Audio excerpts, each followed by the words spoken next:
do you want?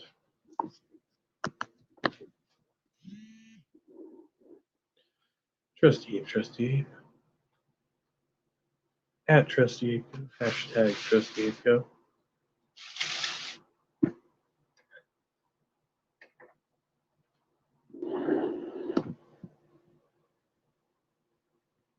If you think a woman you having issues with a woman, just say, why are you having an issue with me? Oh, we got B.S. Lewis. The problem of Jim Bob solved. Is that another atheist? Is that more?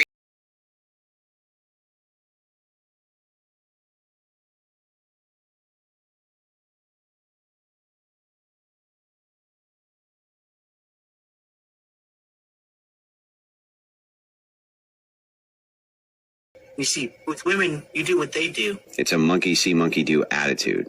And they don't even seem like monkeys anymore. It's like, God damn it. They've been too humanized. They're so weird, man. You can't figure them out. They won't talk to you directly. They never talk to you directly. You always have to fucking speak in codes with you. Well, then, keep having issues with women. Mom's busy right now. Those are some memories from the homeschool days. But the main thing I think of when I think of homeschooling is that it's really not about education. It's not really about the schooling. It's about discipleship, and that's the goal. And that was the goal of my parents. And that homeschooling isn't the end. It's the means to an end. And that my parents' goal for us was that we would love the Lord. I don't know. If listening to women talk means you're gay, then yeah. No, that's not what it says. So you have to become gay in order to handle women. There's no possible way that you can handle women while still retaining your masculinity.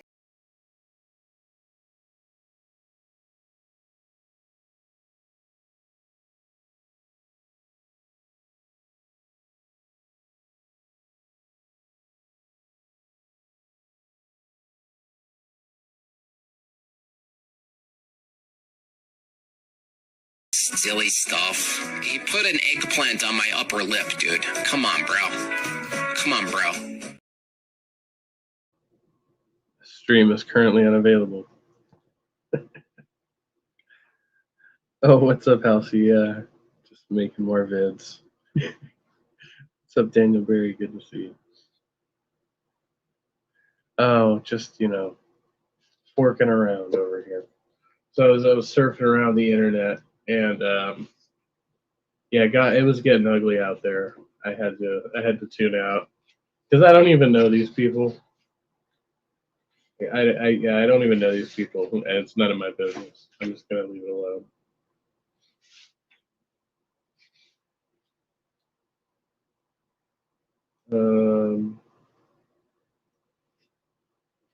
I feel like I left off here.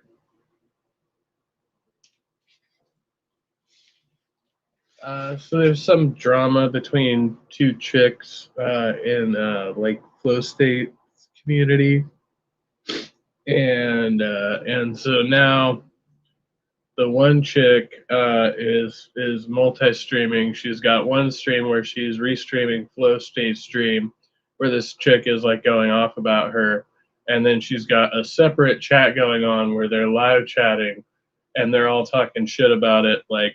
So she's got like the two streams going at the same time. The flow state's still on. They're trying to calm this other chick down. I don't know any of these people, like, other than just like, seeing them in live streams a couple times. But they started going at it. And I thought it was pretty funny, but, that was, well over an hour ago. And like now I'm just, I don't know, that's between them, I guess. Kind of disinterested.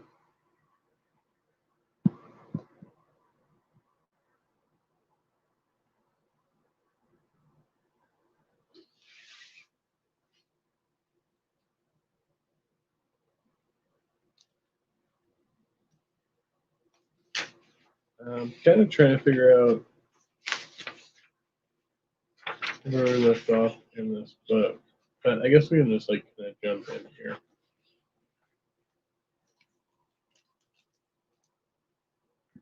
I have a hard time with the whole thing, airing your personal life and drama out in live stream.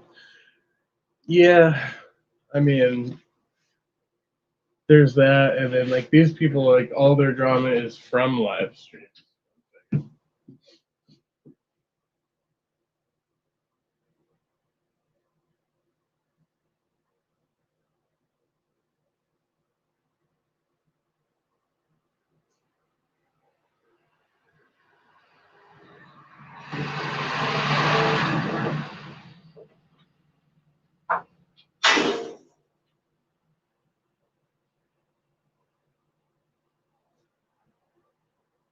Yeah, so she is like mad because I guess while they were on stream together, she got texts from some like screenshots of texts that the other chick was sending to her. Like, so she was, essentially like talking shit behind her back to like other people on the panel, but in DMs. So, and then she got some evidence of that, so she was pretty mad.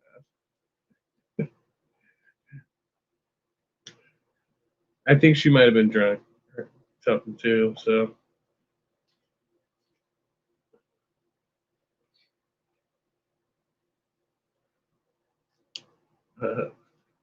Hold on, wait. Yeah, some high school shit. Middle school, maybe.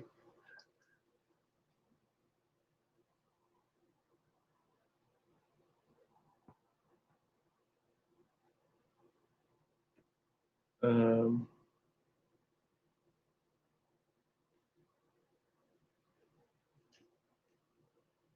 put that there. Therapies for stress and trauma.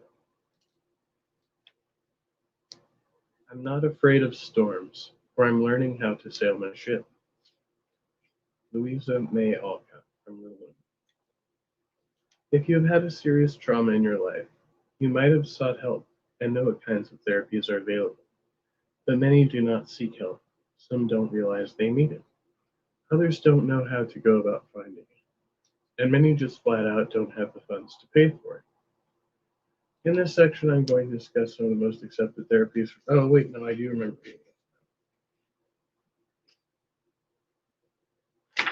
Okay, hold on.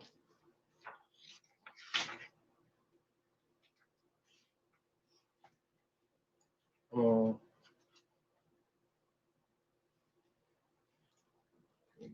Here's that far. Going to crash for a bit. Understandable.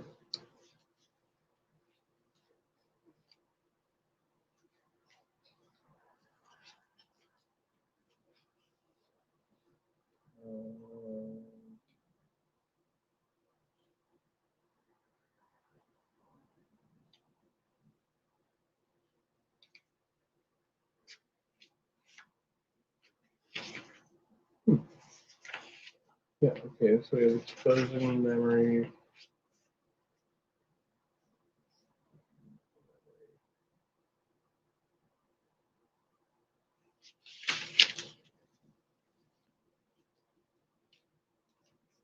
Processing memory.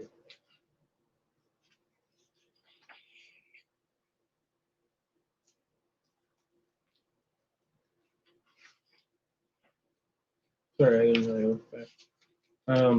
Okay, so we'll just go from here then. Seeing another perspective.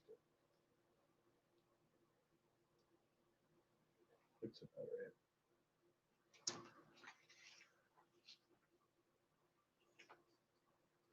about right. Since I mentioned Pavlov, I might as well mention Freud, the founder of psychoanalysis and so-called talking cure. Sigmund Freud was born less than 10 years after Pavlov, and like Pavlov, was not a trained psychologist. Rather, his training was in medicine, during which he began to focus his considerable energy on trauma and its memories. In particular, Freud considered the possibility that many of our most traumatic memories are not readily available for us to think about because they are stored in our unconscious. He practiced talk therapy along with dream analysis as a means for resurrecting those memories and bringing them into conscious awareness. Most modern day psychologists have moved away from psychoanalysis, but many of Freud's ideas remain, as well as various renditions of his practices.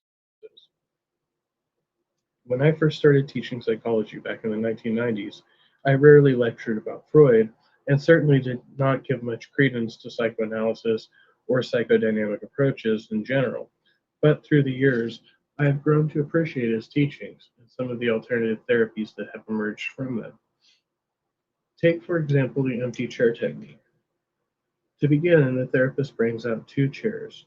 Each chair is given an identity, either a person or a trait or a viewpoint, say 2 people in a disagreement.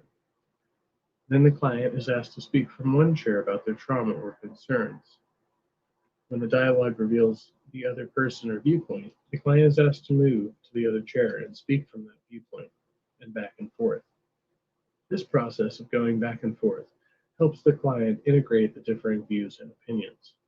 This technique is complex and depends on a healthy relationship with a trained therapist, because strong emotions are likely to appear as the client progressively feels freer to reenact the past.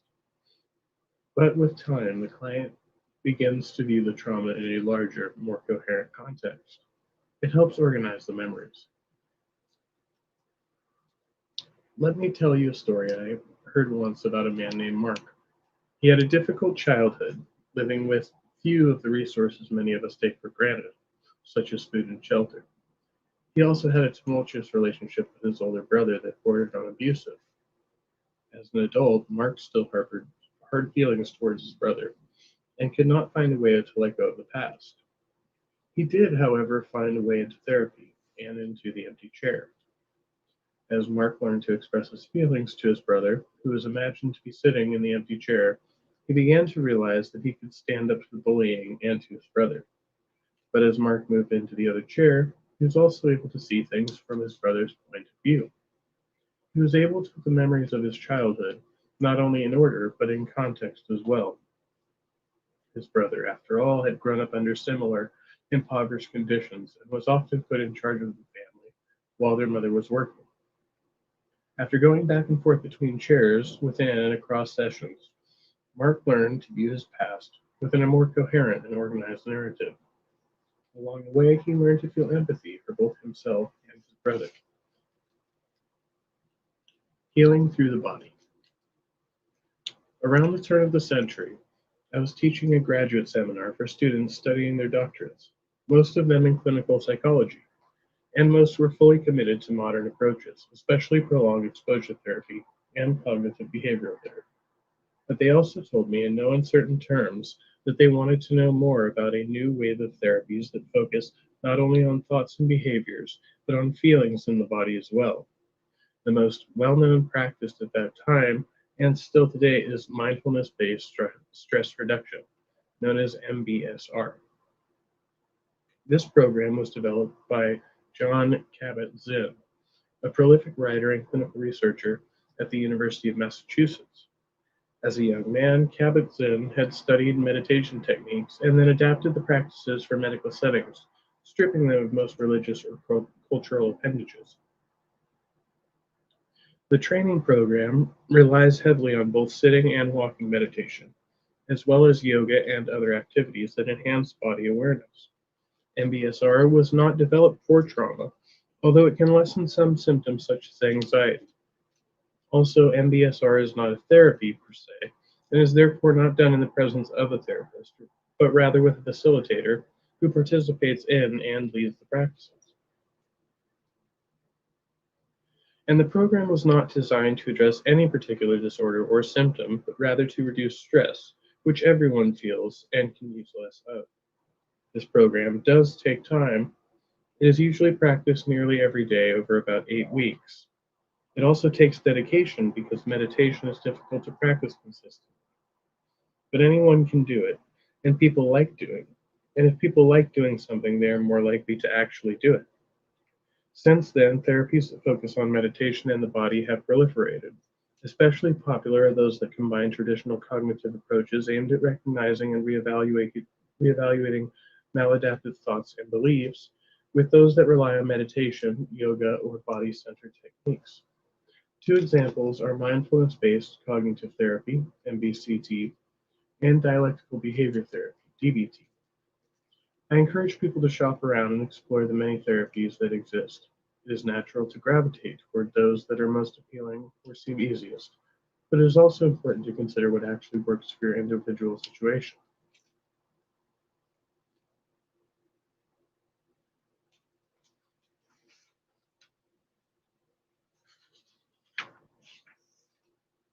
Lessening the strength. It would be nice if there were a pill that we could take to get rid of unwanted thoughts and memories, but so far there is none. However, there are medications that help reduce the strength of symptoms associated with trauma memories, and in particular PTSD. For example, many people with PTSD experience symptoms of anxiety, and as such, they are often prescribed anti-anxiety drugs. These medications are more accurately referred to as benzodiazepines, and they act to increase inhibition by increasing GABA, which is the major inhibitory neurotransmitter in the brain. The transmitter reduces neuronal excitation. You can imagine why these medications might reduce anxiety, but also why they influence other thought processes and behaviors as well. For example, some benzodiazepines relax the muscles, which is why they are often prescribed for muscle injuries. Also, people can build up a tolerance over time, meaning that more of the drug is necessary to get the same effect. They are especially dangerous if paired with other drugs that inhibit brain activity, such as alcohol or opiates. However, when taken under the supervision of a physician, they can be valuable. In particular, benzodiazepines are effective for relieving panic during a panic attack, a debilitating symptom in some people with PTSD. In this case, a medical doctor might instruct the person to take a pill when they start to feel the attack coming on. This makes sense, and in some cases, they are prescribed more often. Jonathan, a young man from Canada, was diagnosed with generalized anxiety disorder, including panic attacks, which was initially hesitant but changed his mind. Quote, I was not convinced that the medication would do anything for me, but I knew my anxiety was real. Most people don't have panic attacks every other day and rip up their own skin. Once I started on the meds, I noticed a change. At first, I brushed it off because I'm very anti-drugs and skeptical of anything that claims to fix you. But as the days wore on, I realized that I was no longer anxious about everything in the world. Quote. People with trauma symptoms are sometimes prescribed antidepressants, which are more accurately referred to as selective serotonin reuptake inhibitors, or SSRIs. Serotonin is a neurotransmitter that passes from one neuron to the next by traveling across a synapse and binding to a receptor. Under normal circumstances, extra serotonin is taken up and stored, but these medications release it back into the synapse.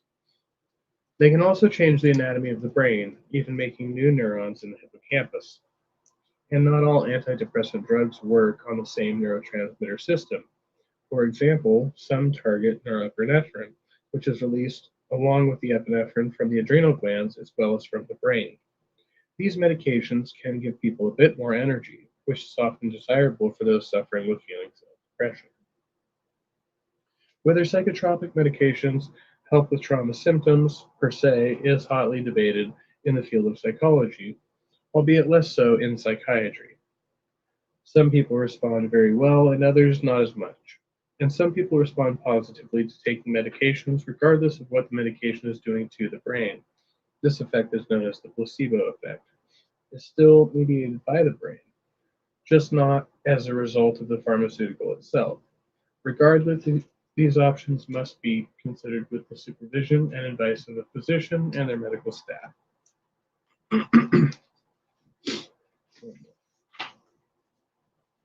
Not always ready to remember. There is no magic cure for stress and trauma. Some approaches work better than others, and some work for some people and not others. Some approaches focus on thoughts, beliefs, and memories, such as prolonged exposure and cognitive processing therapies, whereas others focus more on the body, such as mindfulness-based stress reduction. Still others work by changing brain chemistry, such as antidepressants and anti-anxiety medications. I am not a psychiatrist who prescribes medications. I am therefore admittedly biased towards therapy that focus on learning new skills that can help someone recognize thought patterns while learning new ways of interacting with memories, as well as the feelings those memories elicit. But when people need help, we must consider all approaches. And there are always new interventions to be discovered. For example, digital applications and internet therapies are now commonplace as the need for them expanded during the pandemic. Indeed, there are too many options to discuss them all here, and my goal is not to do so. Each person must find the path that works for them without becoming overwhelmed by all the choices. As a psychiatrist, Dr. Christopher Fairburn often says, simpler procedures are preferred over more complex ones. It is better to do a few things well rather than many things badly.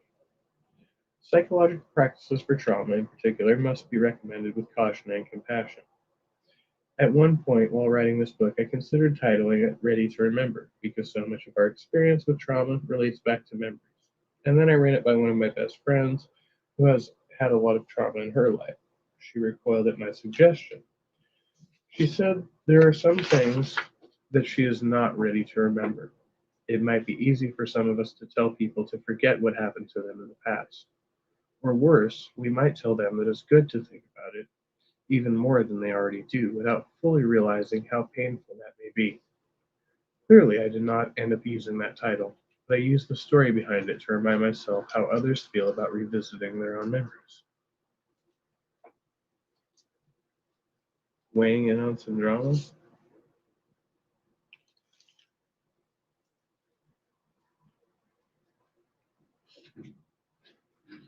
I hope it doesn't cause you any trauma.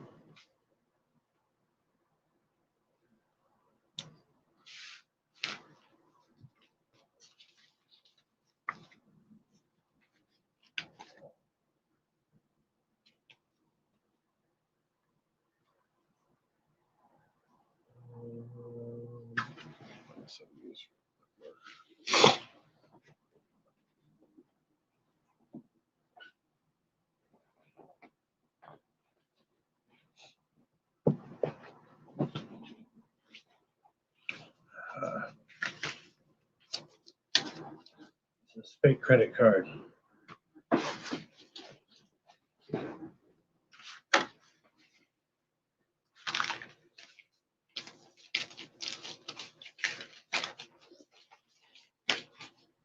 Saw something else in the newspaper.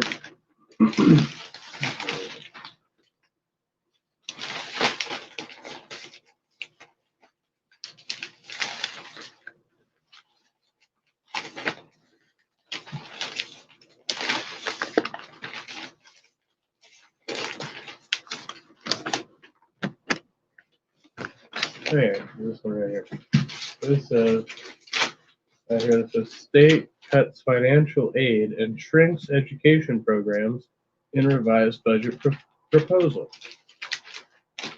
California financial aid programs for college students will shrink over the next 2 years, according to Governor Gavin Newsom's newly revised budget proposal presented last week by Governor Gavin Newsom. The state is set to reduce funding to the middle class scholarship by an estimated $510 million. The scholarship program is one of the biggest in the state, and cuts will affect over 300,000 students who rely on the program for financial aid. Middle class students on the scholarship receiving at least $2,500 annually to attend state universities. Community college students were eligible for the Cal Grant, a program that awarded recipients with $1,600 to cover living costs. The grant program was initiated after the COVID-19 pandemic to help students with remote learning. Governor Newsom promised to expand the program, but has changed those plans to close the state's estimated $27.6 billion budget gap over the next fiscal year. So basically, like everything that dude got voted in on, he's just like rolling it all back. We don't have the money. They introduced this new budget plan and just cut every, like, and it's like fucking housing, like homeless assistance, education, the other one. Yeah, it's crazy. Just like pretty much the only reason he got voted in.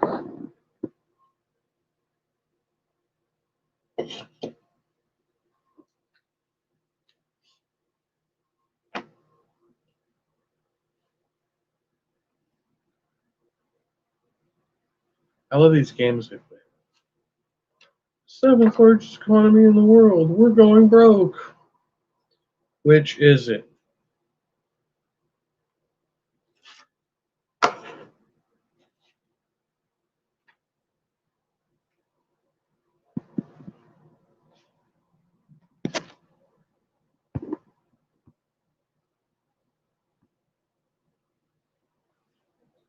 I saw Godless Sewing went live right when I was going on too. Sewing ASMR. And Tom Rabbit just dropped a new video as well. I'm just chillaxing. Trying to stay away from that fucking drama. Did you go over there, Halsey? Is that where you went? You go somewhere else. I don't know about any other drama right now.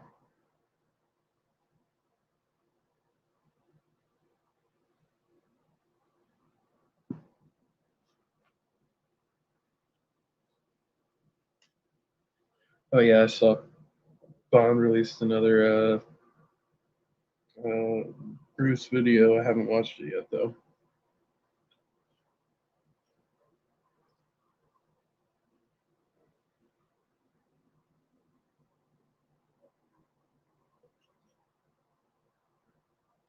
Just kicking it with Missing Mod earlier. She's asking me about like anytime I try to like actually put like a chronology on my like YouTube history and knowledge and stuff like that. Oh yeah, I'm still so young. Still so much to learn. But I did see some of the drama, like the Smokey Saint drama. I witnessed that firsthand. Yeah, it's been a while. That's adjacent to this drama. Okay. Yeah, Simon Hectic was over there. I didn't know that there was overlap there, but apparently there is. So it was interesting. Find out when, you know, people you roll around, you know, in chats with know each other or whatever. So.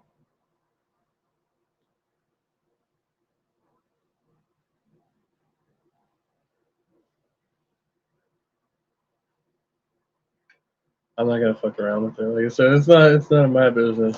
I wasn't even, you know, I was somewhat entertained for the first little bit. Yeah, no, it really isn't even funny at this point. I don't know, maybe it is. Maybe I'm just not in the mood for it. Good morning, Silverwolf. You see, it must be early for you. Well, I guess not too early.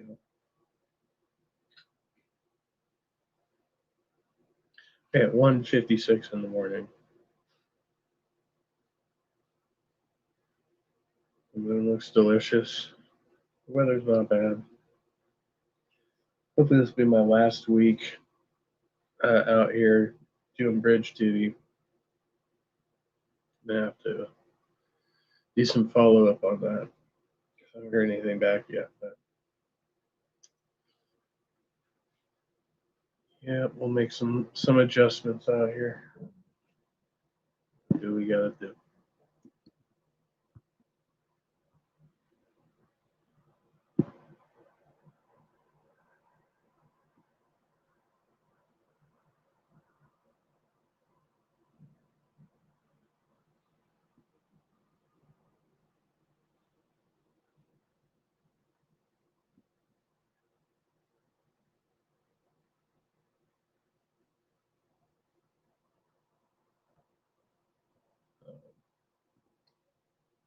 Give me about a minute.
Mustang. You gotta get your driver's license first, though. That pendejo judge, man. Maybe I'll buy a judge. Oh, goddamn. Well, all right.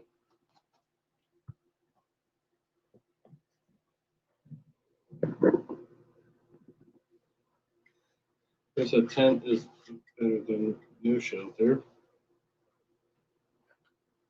Hope you're warm out there. Yeah.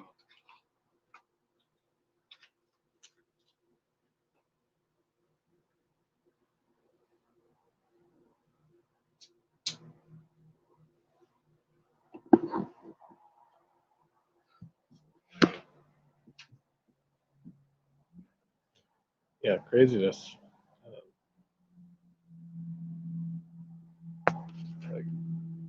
Let me know what's going on. Stuff, privately or whatever. I like to go. It's too much. Yeah. I don't know. Let's proofread it.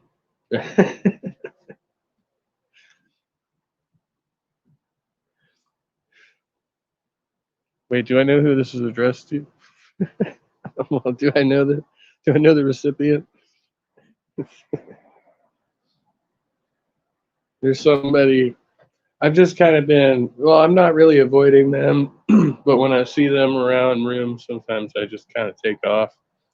But I was thinking about addressing it. It's like, yeah, maybe I should. Because I realized it's been like fucking like almost 4 years. Oh, he said messages.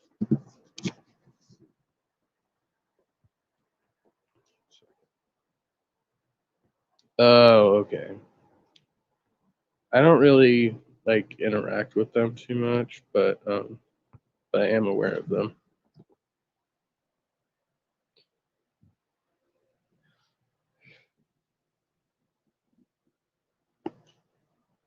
No, for a while I was well, never mind what I was doing. I was kind of trolling over there a little bit, but not them. Anyway, it's neither here nor there.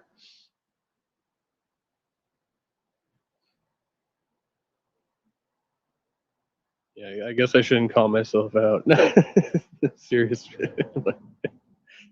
I was just talking about how I was trying not to do that anymore.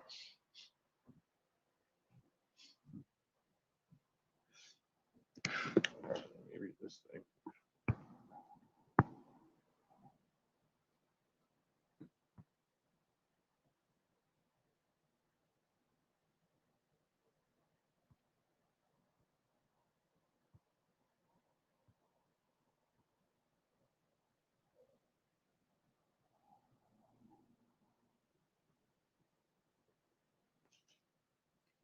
Oh, that's good. No, I mean, go with it. No, yeah, I was just reading it. Like, yeah, it's fucking on point. I haven't seen the video, but that would actually make a good response video. Like you like make a actual. I don't know. You could say.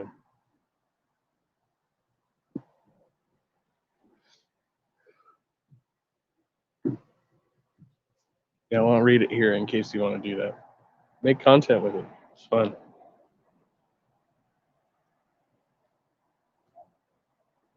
I mean, unless you want me to read it here, I could do that, but just saying.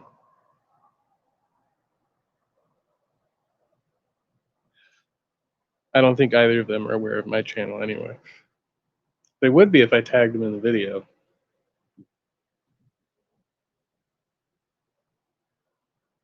Yeah, I keep hearing about this Andy guy. I'm not sure whether I know him or not. He's not the. See, I don't want to make. Yeah, I don't know. What the channel name? Or does he have a channel? Maybe I'm thinking of somebody else.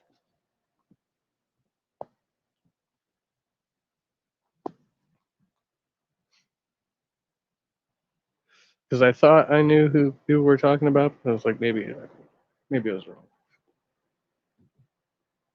I've seen a lot of these Christians go fucking haywire lately. It's amazing to witness.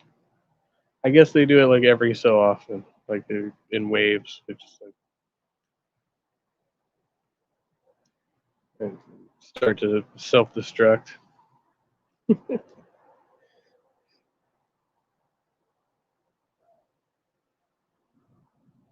I'm like, is it? I'll just start guessing. You just put like a thumbs up. No. I know I've heard this name. I've heard of this Andy person.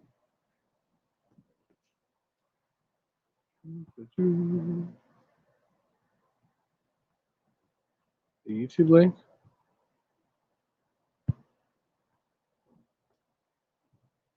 Oh.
We really did get cut off, man. Okay, yeah, I was actually not aware of that channel, so now I'm checking it out.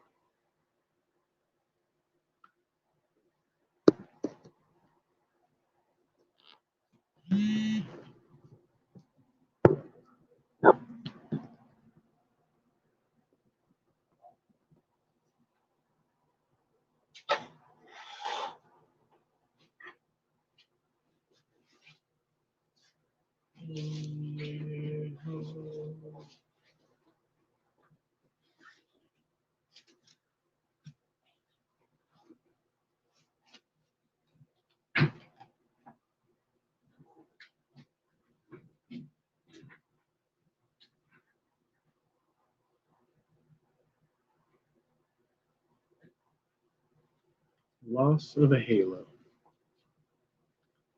What? You here, old man? You in such a place? You, the ambrosia eater, the drinker of quintessences. This is really a surprise. My friend, you know my terror of horses and vehicles. Well, just now as I was crossing the boulevard in the great hurry, splashing through the mud in the midst of a seething chaos, and with death galloping at me from every side, I gave a sudden start, and my halo slipped off my head, and I fell into the mire of the macadam. I was far too frightened to pick it up.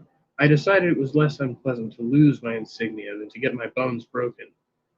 Then, too, I reflected, every cloud has a silver lining. I can now go about incognito, be as low as I please, and indulge in debauch like ordinary mortals. So here I am, as you see, exactly like yourself. But aren't you going to advertise for your halo, at least? Or notify the police? No, I think not. I like it here. You are the only person who has recognized me.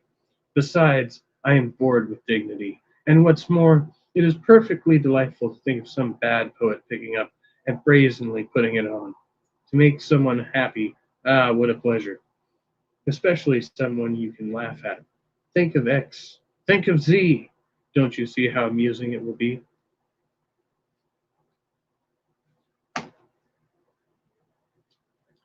of the Christians who disagrees with him said today on his stream he wanted to punch Andy in the face, and the other agreed that would be okay. It's righteous indignation.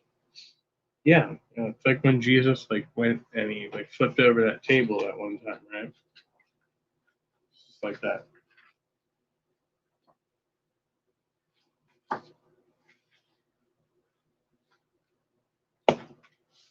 I think I heard Joe make that argument. It's like that time that Jesus went to that one place, flinging shit all over these, just throwing it, having a complete fucking fit, throwing shit all over the place. Yeah, righteous indignation.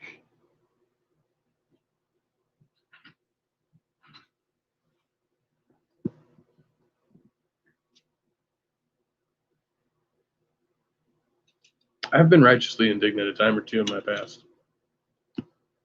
Pretty sure I ended up in jail on those occasions.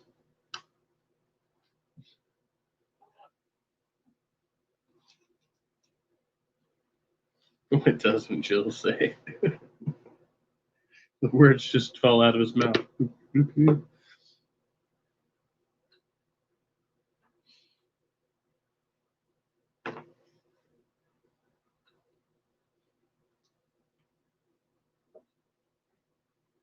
Different guy.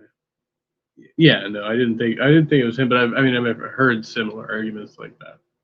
It was like, oh, violence is justified. And so they'll try to play it both ways. Like, oh, well, ultimately, it's like a peaceful religion and all of that.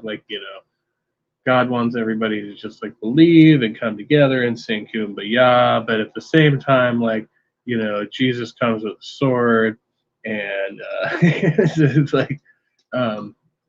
a growing number of Christians who are like, we're not gonna take it anymore, which is funny because they have been the oppressive class, historically for a long fucking time, right? You know what? We feel like we need to. So it's interesting to see this dynamic to where they're like, well, we're not condoning violence, but we are justifying how we would use violence. So and that's, to me, that's scary. They're already they're still trying to use their words, but they're justifying how they can use violence in the in this context. So they're like, okay, and if the Muslims can do it, well then surely whatever is good for them is also going to be. So so they're gonna. It's like you got to contend with both of those, and yeah, I don't know. It's a strange position to be in as a secular person. Don't think about. Think about the post. I thought you said the past. Yeah. All right. Well, good night, Halsey. Hope you sleep well. Don't think about the past. Oh. It's not healthy for us. Ruminating. It's one of my addictive avoidant behaviors. Rumination.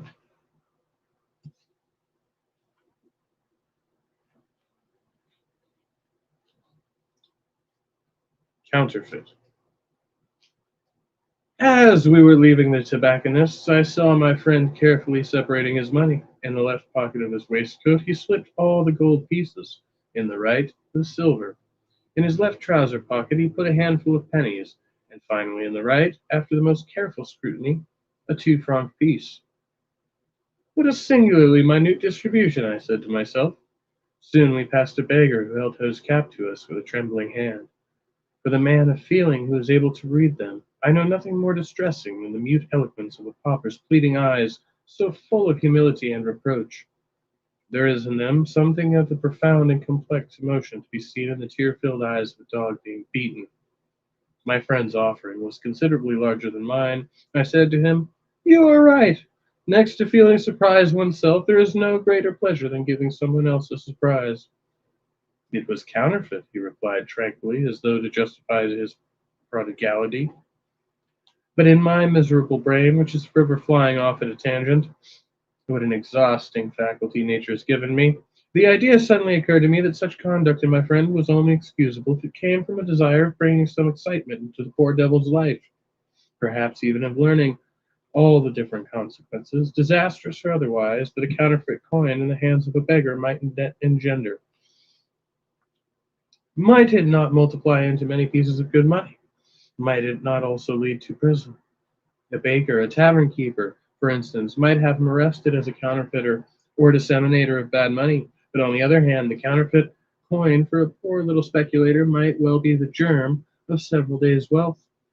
And so my fancy ran riot, lending wings to my friend's imagination, and drawing all possible deductions from all possible hypotheses. But he rudely shattered my reverie by repeating my own words. Yes, you are right. There is no sweeter pleasure than to surprise a man by giving him more than he expects. I looked him squarely in the eye, and I was appalled to see that his eyes shone with unquestionable candor. I understood perfectly then that his object had been to perform a charitable deed while making a good speculation, to gain 40 souls in God's heart at the same time, and to win paradise economically. In short, to carry off gratis a certificate of charity. I could almost have forgiven him his desire for the reprehensible enjoyment I had just seen. Being attacked.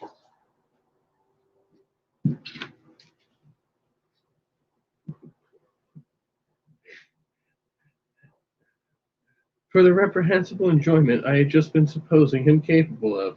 I should have found something curious, arresting in his desire to compromise paupers.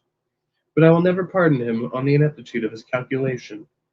To be mean is never excusable, but there is some virtue in knowing that one is. The unforgivable vice is to do harm out of stupidity.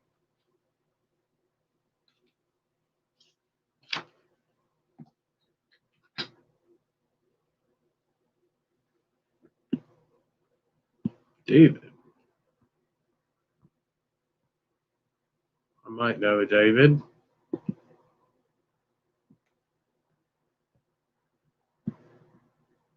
Hello. Oh my god, I'm about to come. I'm about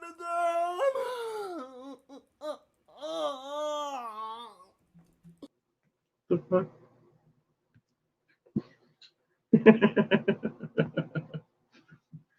Nice.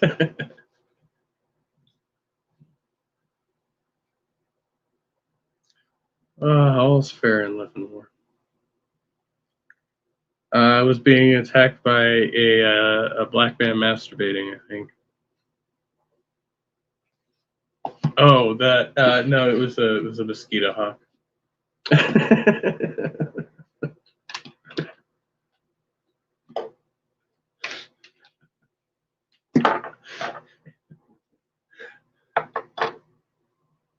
Can't go through the night without one.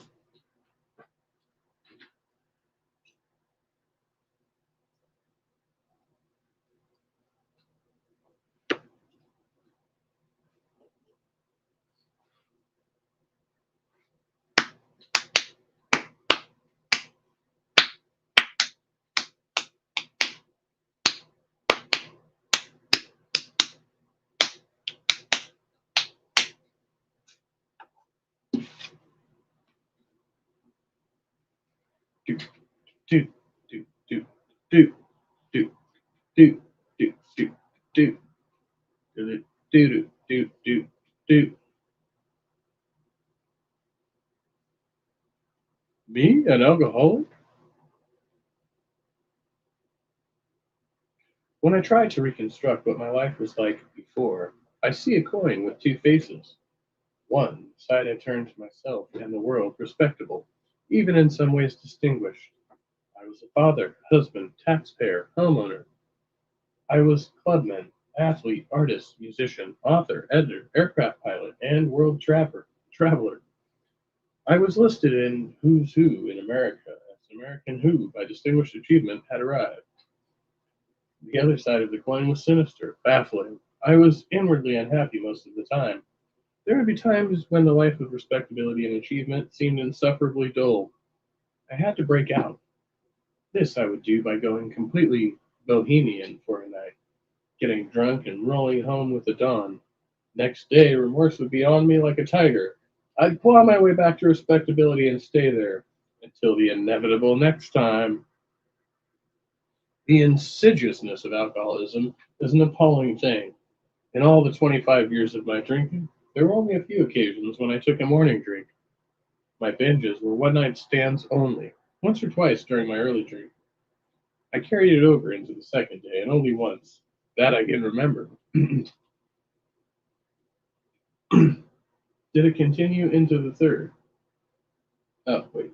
Oh, and only once that I can remember did it continue into the third. Sorry, that's kind of confusing. I was never drunk on the job, never missed a day's work, was seldom rendered totally ineffective by a hangover, and kept my liquor expenses well within my adequate budget. I continued to advance in my chosen field. How could such a man possibly be called an alcoholic? Whatever the root of my unhappiness might turn out to be, I thought, it could not possibly be booze. Of course I drank. Everybody did in the set which I regarded as the apex of civilization. My wife loved to drink, and we tied on many a hooter in the name of marital bliss. My associates and all the wits and literary lights I so much admired also drank. Evening cocktails were as standard as morning coffee, and I suppose my average daily consumption ran a little more or less than a pint. Even on my rare, at first, binge nights, it never ran much over a quart. How easy it was in the beginning to forget that those binges ever happened. After a day or two of groveling remorse, I'd come up with an explanation. The nervous tension had piled up and just had to spill over, or my physical plant had got a little run down, and the stuff rushed right to my head. Or I got to talking and forgot how many I was taking, and it hit me. Always would emerge with a new formula for avoiding future trouble. You've got to space your drinks and take plenty of water in between. Or coat the stomach with a little olive oil. Or drink anything but those damn martinis. Weeks would go by without further trouble, and I'd be assured I'd at last hit on the right formula. The binge had been just one of those things. After a month, it seemed unlikely that it happened. Intervals between binges were 8 months. My growing inward unhappiness was a very real thing, however, and I knew that something would have to be done about it. A friend had found help in psychoanalysis. After a particularly ugly one-nighter, my wife suggested I try it, and I agreed. Educated child of the scientific age that I was, I had a complete faith in the science of the mind. It would be a sure cure, and also an adventure. How exciting to learn the inward mysteries that govern the behavior of people. How wonderful to know at last all about myself. To cut a long story short, I spent 7 years and $10,000 on my psychiatric adventure and emerged in worse condition than ever. To be sure, I learned many fascinating things and many things that were to prove helpful later. I learned what a devastating effect it can have on a child to coddle him and build him up and then turn and beat him savagely, as it happened to me. Meanwhile, I was getting worse, both as regards my inward misery and my drinking. My daily alcoholic consumption remained about the same through all this, with perhaps a slight increase, and my binges remained one-nighters, but they were occurring with alarming frequency. In 7 years, the intervals between them decreased from 8 months to 10 days, and they were growing uglier. One night, I barely made my downtown club, and if I'd had to go another 50 feet, I'd collapsed in the gutter. On another occasion, I arrived home covered with blood. I deliberately smashed a window. With all this, it was becoming increasingly hard to maintain my front of distinction and respectability to the world. My personality was stretched almost to splitting in the effort. Schizophrenia stared me in the face, and one night I was in a suicidal despair. My professional life looked fine on the surface. I was now head of a publishing venture in which nearly $1 million had been invested. My opinions were quoted in the Time and Newsweek along with pictures. I addressed the public by radio and TV. It was a fantastic structure, built on a crumbling foundation. It was tottering, and it had to fall. It did. After my last binge, I came home and smashed my dining room furniture to splinters, kicked out 6 windows and 2 balustrades. When I woke up sober, my handiwork confronted me. It is impossible for me to reproduce my despair. I'd had absolute faith in science, and only in science. Knowledge is power, I'd always been taught. Now I had to face up to the fact that knowledge of this sort, applied to my individual case, was not power. Science could take my mind apart expertly, but it couldn't seem to put it together again. I crawled back to my analyst, not so much because I had faith in him, but because I had nowhere else to turn. After talking with him for a time, I heard myself saying, "Doc, I think I'm an alcoholic." "Yes," he said surprisingly, "you are." "Then why in God's name haven't you told me so during all these years?" "2 reasons," he said. "First, I couldn't be sure. The line between a heavy drinker and an alcoholic is not always clear. It wasn't until just lately that, in your case, I could draw it. Second, you wouldn't have believed me, even if I had told you." I had to admit to myself that he was right. Only through being beaten down by my own misery could I ever have accepted the term alcoholic as applied to myself. Now, however, I accepted it fully. I knew from my general reading that alcoholism was irreversible and fatal, and I knew that somewhere along the line I'd lost the power to stop drinking. "Well, Doc," I said, "what are we going to do?" "There's nothing I can do," he said, "and nothing medicine can do. However, I've heard of an organization called Anonymous that has had some success with people like you. They make no guarantees and are not always successful. But if you want to, you're free to try them. It might work." Many times in the intervening years, I've thanked God for that man. A man who had the courage to admit failure. A man who had the humility to confess that all the hard-won learning of his profession could not turn up the answer. I looked up an AA meeting and went there, alone. Here I found an ingredient that had been lacking in any other effort I had made to save myself. Here was power.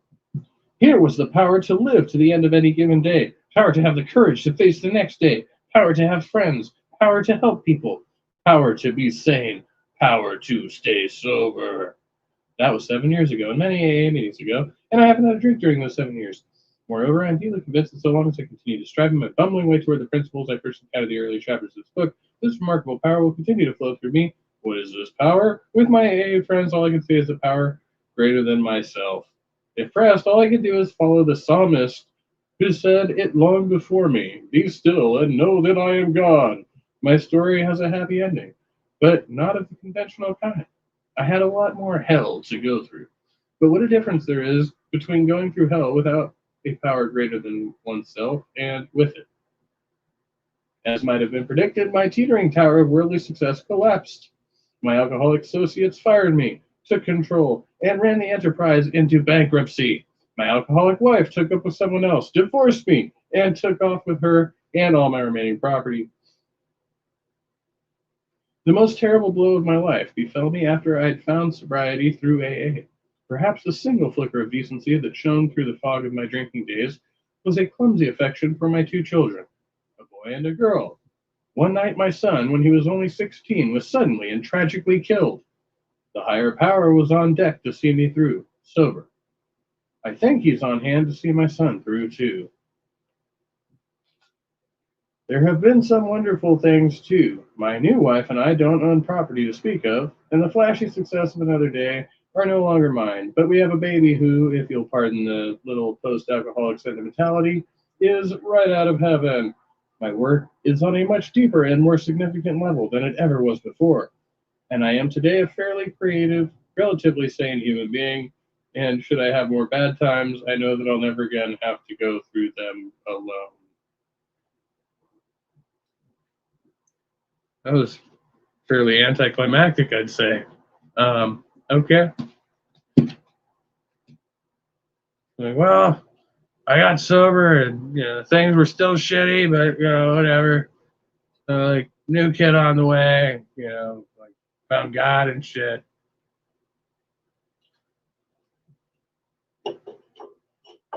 Life's been good to me so far.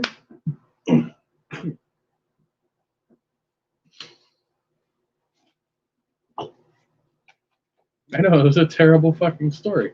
I'm not.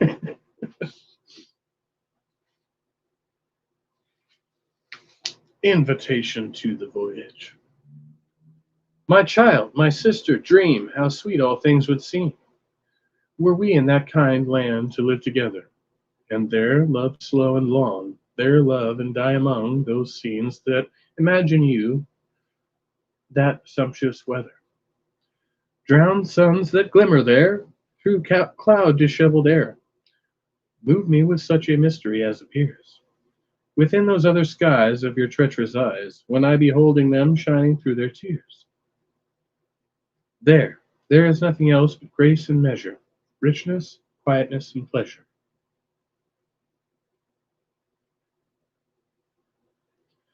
Furniture that wears the luster of the years softly would glow within our glowing chamber. Flowers of rarest bloom, preferring their perfume, mixed with the vague fragrances of amber. Gold ceilings would there be, mirrors deep as the sea, walls all in an eastern splendor hung. Nothing but should address the soul's lonely nest, speaking her sweet and secret native tongue. There is nothing else but grace and measure, richness, quietness, and pleasure. See, sheltered from the swells, there in the still canals, those drowsy ships that dream of sailing forth. It is to satisfy your least desire they ply, hither through all the waters of the earth. The sun at close of day clothes the fields of hay, then the canals, at last the town entire. In hyacinth and gold, slowly the land is rolled, sleepward under a sea of gentle fire. There is nothing else but grace and measure, richness, quietness, and pleasure.